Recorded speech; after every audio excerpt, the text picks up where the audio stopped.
Live from Atlanta, Georgia, it's the Zach Ballinger Show, where we help you find your direction through passion and purpose. My name is Zach Ballinger. I am your host. Thank you so much for joining us today. We have an exciting guest, but before we get started, we are streaming via YouTube. So if you're out there listening on the channel and you have any questions for our guests, please put them in the comment section. We'll make sure to ask and read them off in the end. Also, you can always, before the show, email me at zach@zachballinger.com. We did have a few questions that came in. We'll get to those at the end. So without further ado, Njyhalo, thank you so much for joining the show today. Absolutely. Thank you for having me, Zach. So I wanted to start this off right in the beginning. What is your exact position, your title? What do you do for your career? Yeah, so my job title this summer was career consultant and has been subsequently changed to career coach to kind of fit what some things that UTK is doing here with our new division of student success. So that's what I am. I'm a career coach within our Center for Career Development and Academic Exploration, which is, again, a new name, and mostly supporting the Haslam College of Business. So that's kind of where my focus is. We've got a bunch of different coaches that kind of focus on a bunch of different areas here within UT to make sure that all of our students have someone that they can go to when they need career advice. And so that's primarily what I do. Is I'm kind of a 50-50 split role between student-focused and employer-focused. But the goal is to make sure that the students that need help, they get that, and then make sure that they have a plan basically for after college, what happens post-graduation, so they're not just going home back where they started with this whole experience, making sure they've got a good plan set up for once they graduate, set them up for lifelong success. So let's say you're a high school student out there and you're listening to this and you never even heard of a career coach. What exactly does it entail and involve?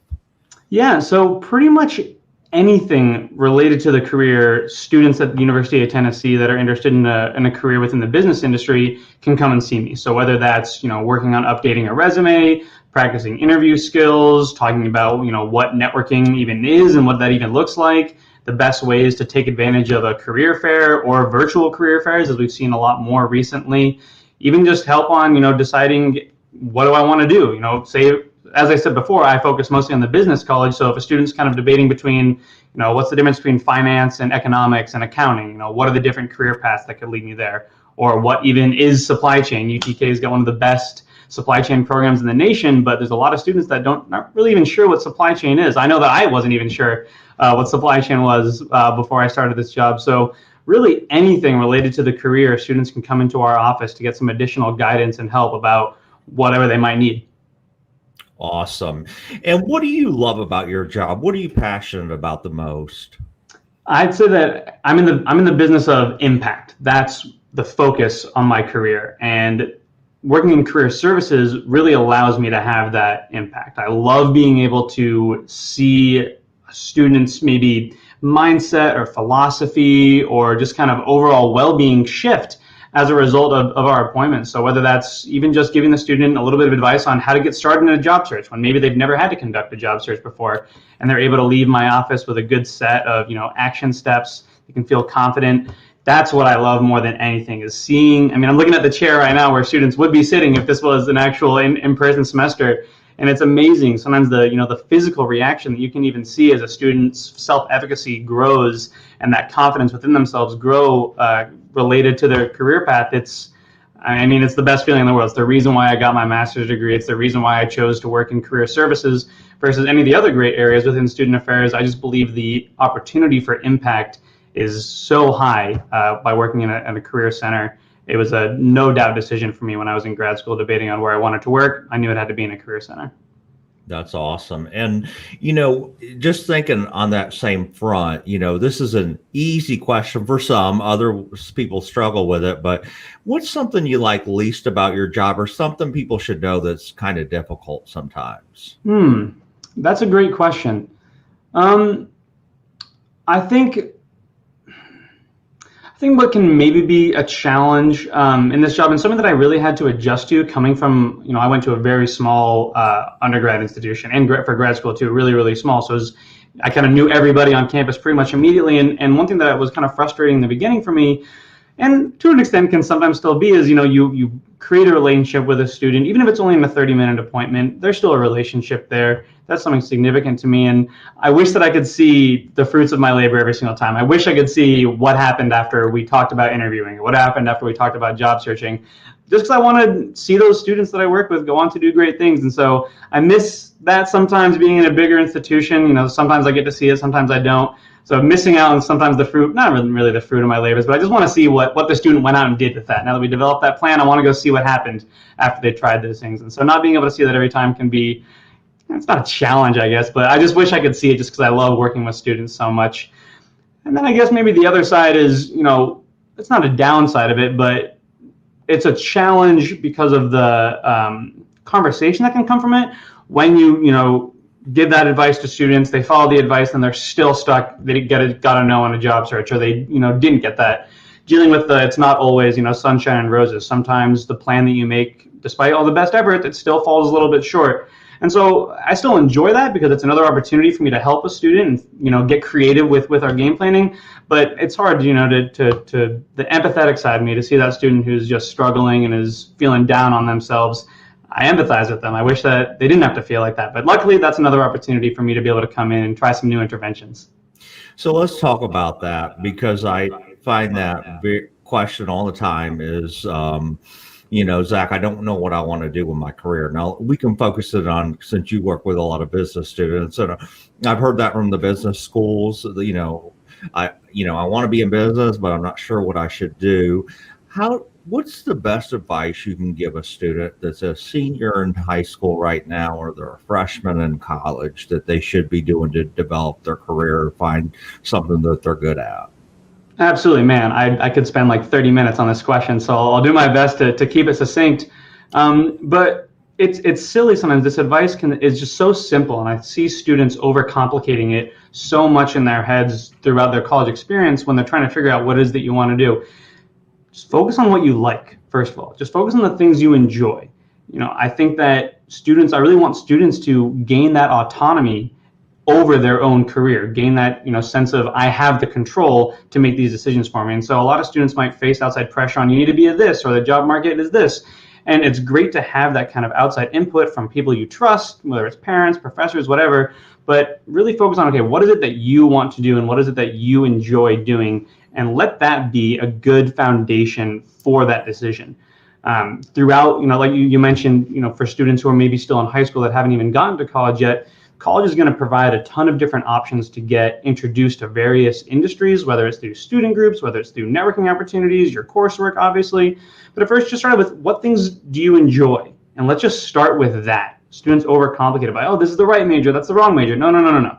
Majors really, in the large scheme, might not matter as much as it feels like they do going into college or even in college. So step one is focus on just the things that you enjoy. And then the step two is realize that you're never really going to be at a point where you can say, this is what I'm going to do for the rest of my life. It never works out that way. It's always, so have plans, have goals, obviously, but don't think that you need to make a decision by the time you enter college, or even by the time you graduate college, that this is either the right decision and I have a great career, or it's a wrong decision and I fall short. That's just not the way the world's going to work. Things are going to change like crazy. What's important to you and the values that you have right now when it comes to the career could look totally different by the time you're out of college. And even then could look totally different 5 years after that, 3 years after that. Who knows? Career development is not linear. And so the next advice that I would give is just for students to try and understand that earlier. I'm still trying to figure that out, even though I'm giving this advice all the time. I feel like I sometimes need to take a step back and take it from myself. So the other part, we just realize that your life's going to change like crazy. You'll have to work for a long time before you are able to retire. So don't think that there's either a right decision or a wrong decision. Just be goal-oriented, make plans, but don't get so tied up in that decision that you're the paralysis by analysis that can almost happen when choosing majors or choosing careers.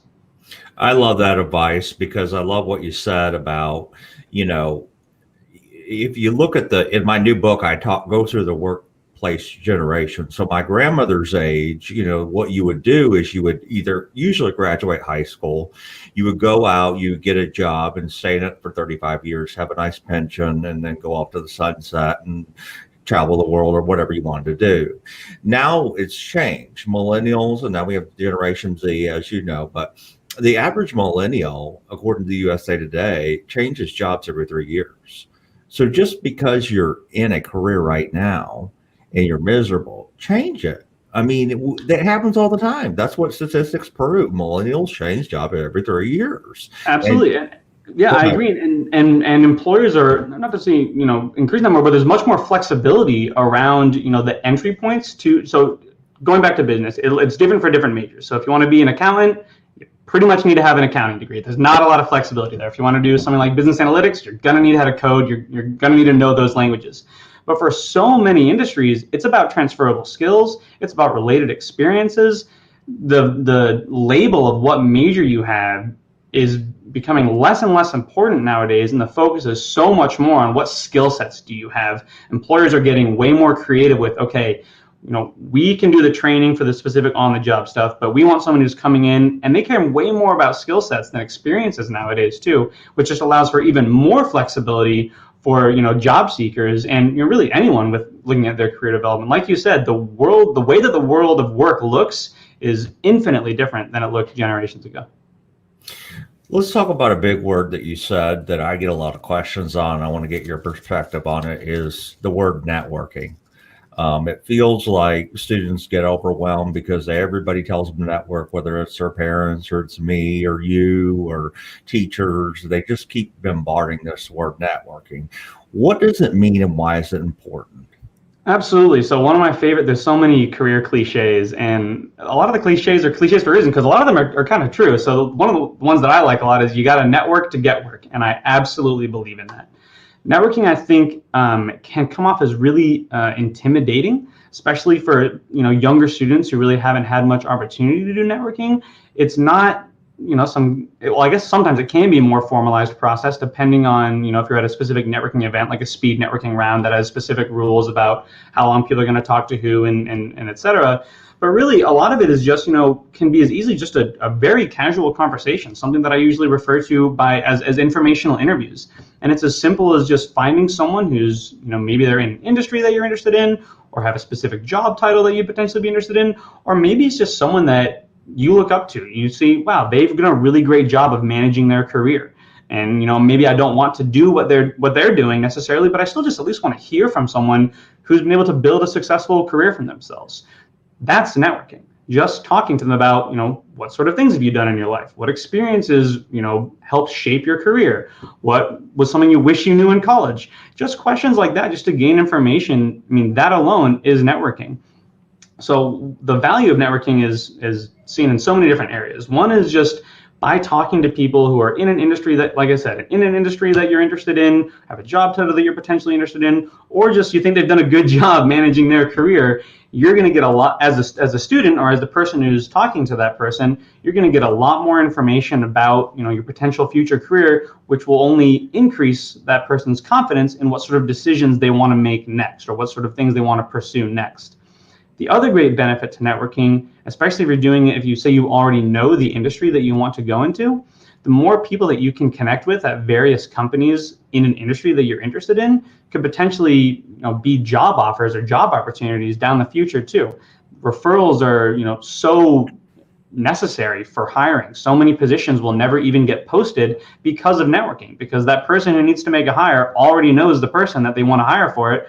So why would they go through the process of having to post a job, review applicants, all that whole thing?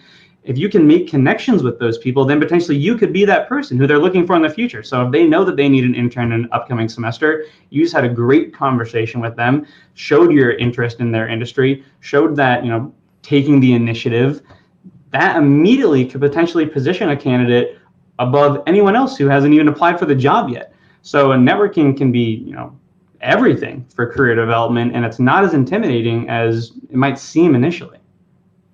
Awesome. Great advice. 100% agree. Let's say you're a high school student, you're listening to this, because this is how I felt. When I heard the term business, I always thought, well, that means owning your own business. And so, not to put you on the spot, but I kind of wanted to go through the business functions and have you tell a little bit about them. So let's start out like first with logistics. What is it? Yeah, so supply chain is so many things, and I should start as a caveat that I could potentially forget something as I go through this because there's so many incredible different avenues that you could go in with it. And that's the case for a lot of industries too. So it's really great to explore all the different areas that you could see that job in. So with something like supply chain, for example, that could be a function of a business. So let's take, the first thing that I think of when I think of supply chain is Amazon. So that could be a function of, what they're doing. So obviously they have to move a lot of products. So something like warehousing, being a supervisor in a warehouse to make sure that everything's running smoothly. We're being efficiency, right? That's like the name of the game in supply chain.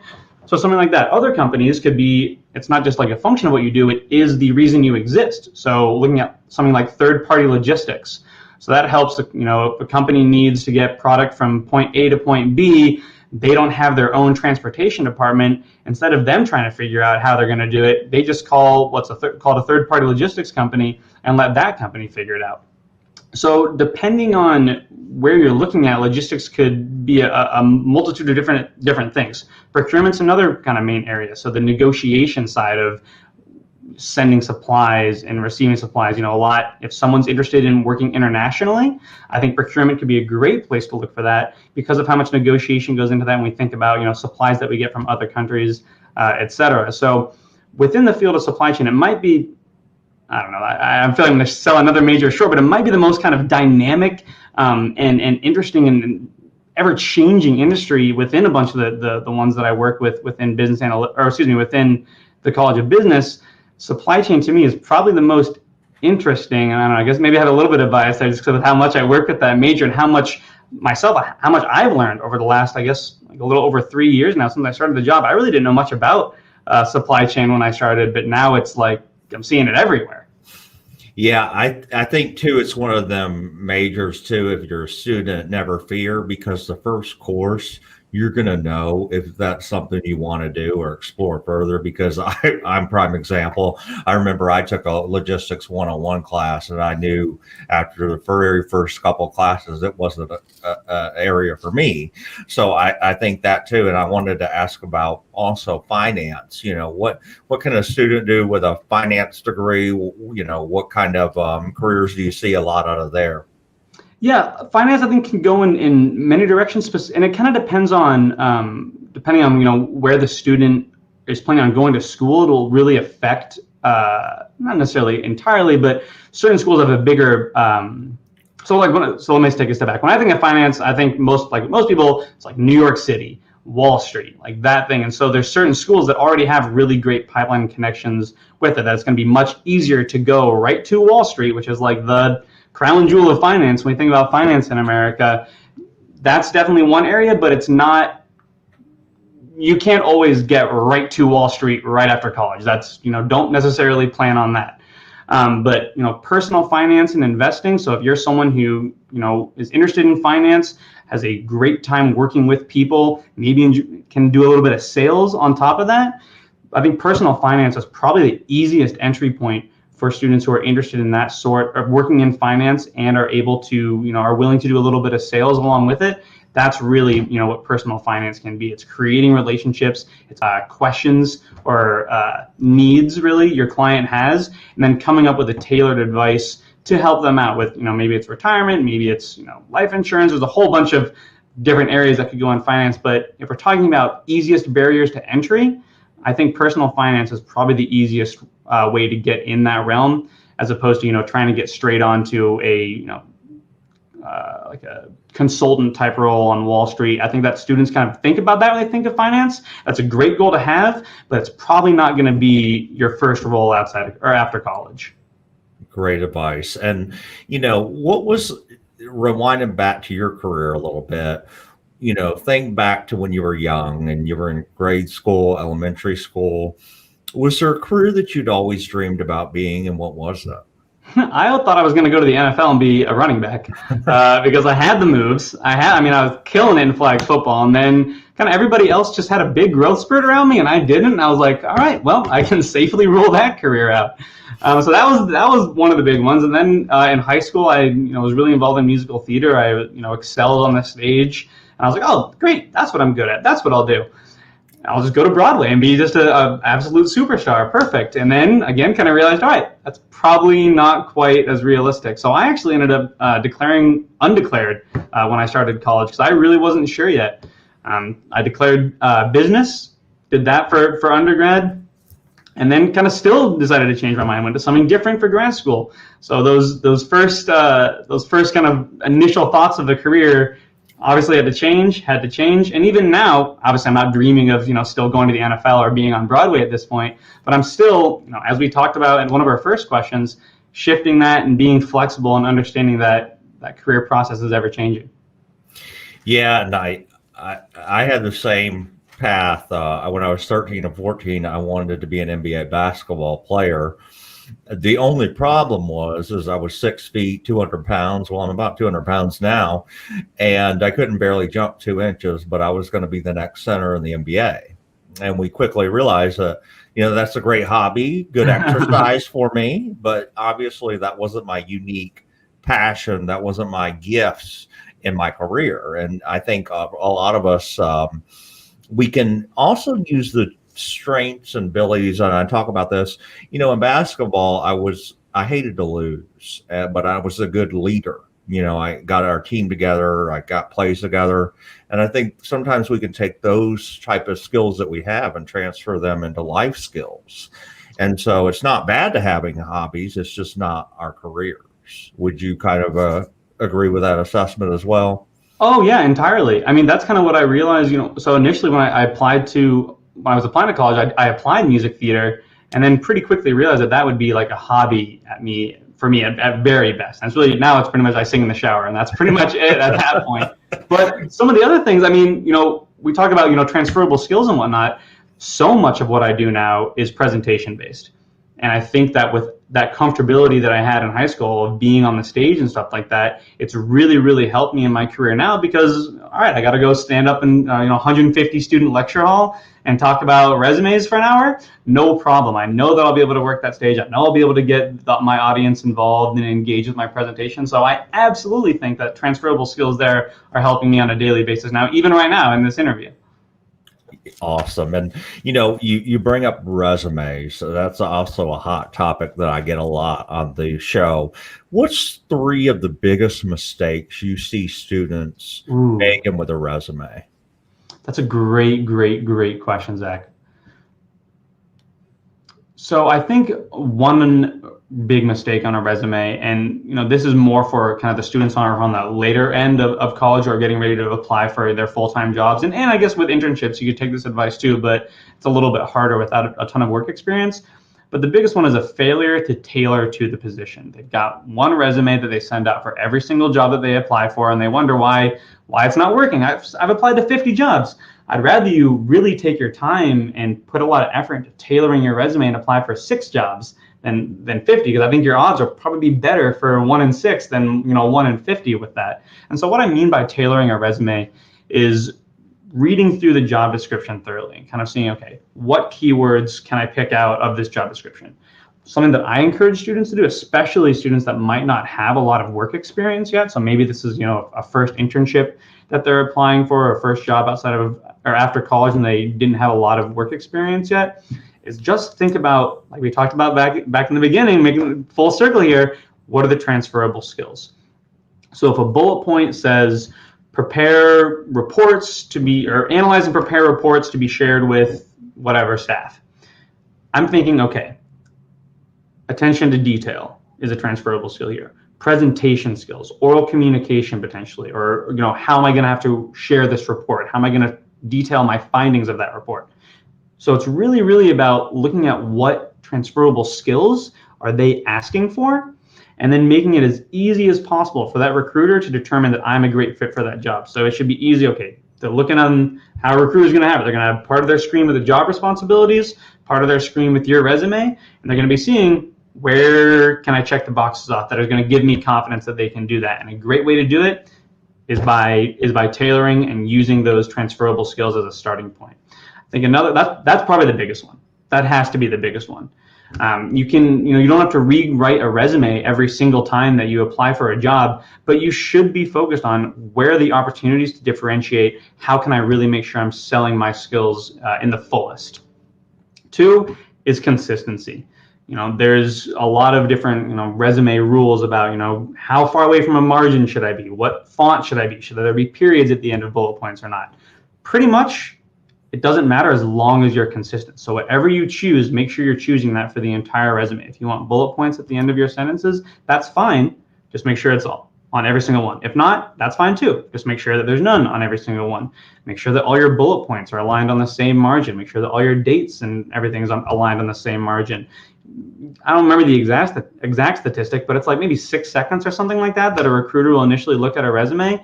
And so you got to make it as easy as possible for them to see, okay, what did you do and when, where, what was your position, how long were you there, what were the main responsibilities, and you got to do so in a way that it's really easy for a recruiter to pick up on, and consistency is how you do it. If the recruiter knows exactly where to look for each information, they're going to have a lot easier time getting through your resume. So I'd say you asked for 3. So those are probably the top 2, but I'm just going to count that first one of tailoring as 1 and 2 because it's seriously that important. Same thing with cover letters. All the advice that I just talked about with a resume, you could apply that exact same thing with cover letters. When it comes to consistent formatting and finding ways to tailor, that's a huge differentiator that I don't think enough students pick up on because it does take a little bit more effort, but that effort is so worth it. If you're not willing to put in a lot of effort into a job search, you're probably going to find yourself at another job search soon because an employer might not be happy with that effort anyways. Awesome. Great advice. And I want to get to a couple of these questions that came in. A student says, I'm a senior in high school. I want to major in some type of business. When is the best time to see a career coach? As soon as you can. It can be day 1. First day on campus, go see a career coach and just talk about some of the things that you potentially be interested in, because we're going to be able to give you some great insight into what sort of things that you should be doing throughout your time in college to prepare for that career. And we can provide you with additional resources to, hear from other professionals in the area. Don't just take my advice for it. Talk to someone who's actually doing that job and see what their experience is like. I had a bunch of preconceived notions about what different careers look like. And while online resources can be really, really helpful to start, in my opinion, nothing is more valuable than talking to people who are actually doing the work to really, determine, to really get a full picture of if it's for me. So if you're waiting to see, don't wait till junior year. I see that a lot too. Students think, oh, career development, that's junior year. That's when I have to do internships. That's when I'll think about this thing. If you're not starting until your junior year, you are behind the 8 ball, my friend.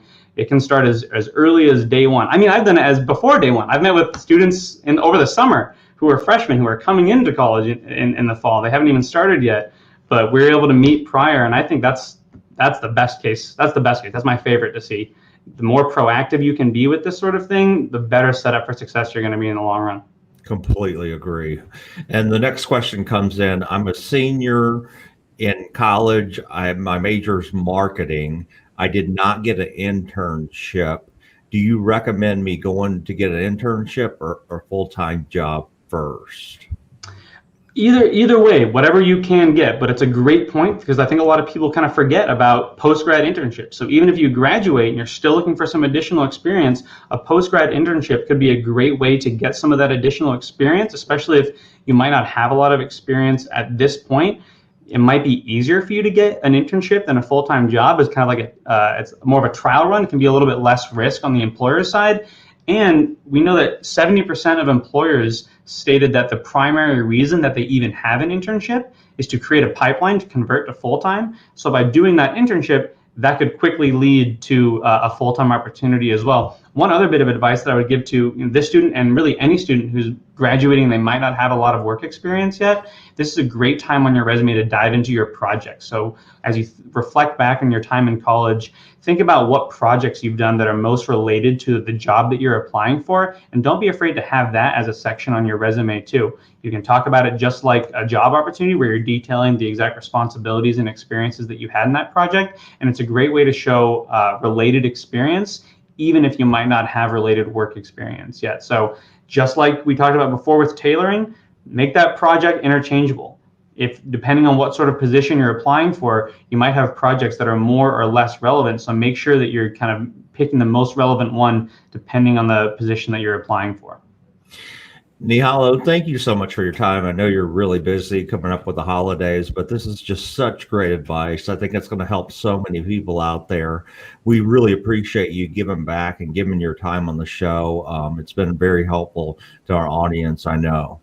Absolutely. And if anyone else wants to connect to talk further about anything related to the career, you can find me on LinkedIn. Luckily, I'm the only one with my name, as my parents made my name up. So even if I forgot to put my last name in on my name right. Oops, I forgot this invert on my name right there. But even if you just search Njyhalo, my last name is Pavati, but I should be the only result you'll see. And I'm more than happy to talk extensively with anyone else who might have some additional questions around this topic. Yeah, and guys, if you're out there listening, don't worry about the last name. I'll actually link to it in the bio, so you'll have it right Perfect. there. So, Njyhalo, thank you again, and we hope you have a great week. Awesome. Thanks so much, Zach. Have a great holiday coming up as well.